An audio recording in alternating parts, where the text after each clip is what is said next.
Okay, so now we've come to the end of the course. We've learned a lot in this course. I want to just kind of give you some suggestions on where you can go from here. Now, you can take a look at some of my other courses, so that would be one thing that you could do. But let's talk about, just with the material that you have learned here, some different things that you can do. First of all, you can always work on getting that bass line probably more steady, right? Like just really, making that firm and steady. So make sure that bass line is really steady. Make sure those chords in the right hand are really solid as well. So you can play that bass line, and you could do those chords as well in the right hand. Okay? Make sure that those chords can also be played in the left hand while you do the melody in the right hand, okay? Make sure now, in terms of improvisation, you can improvise over the bass line, or you can improvise over those chords, right? That's really important as well. Now, you could play with some drum tracks, some bass and drum tracks. Remember that there are also band tracks available in the lesson, so make sure that you're playing with those band tracks within the lesson. Now, we've been just in the key of C. Guess what? We can move this into other keys as well. One way of doing that, start with the bass line first, actually. All right? So if I wanted to move to the key of G.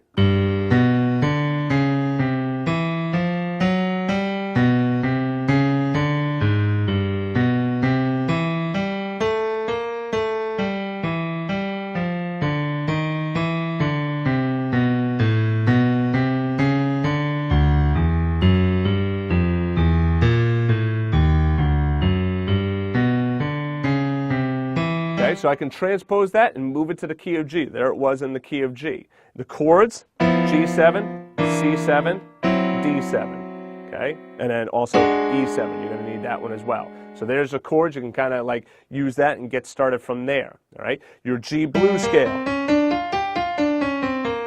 your G minor pentatonic scale. There's the minor pentatonic, there's the blues scale, okay? So try working through the song in the key of G. The melody.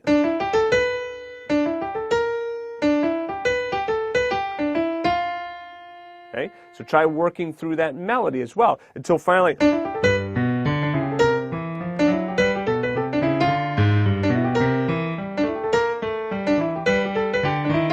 until you can play it in another key of G.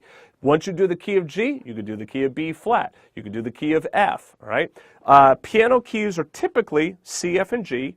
If you're going to play with horn players, typically B flat, E flat, and F are good keys. If you're going to play with guitar players, E, A, and B, all right, are good keys. So depending on what kind of situation you're in, that can kind of give you an idea of which direction you might want to move in terms of keys.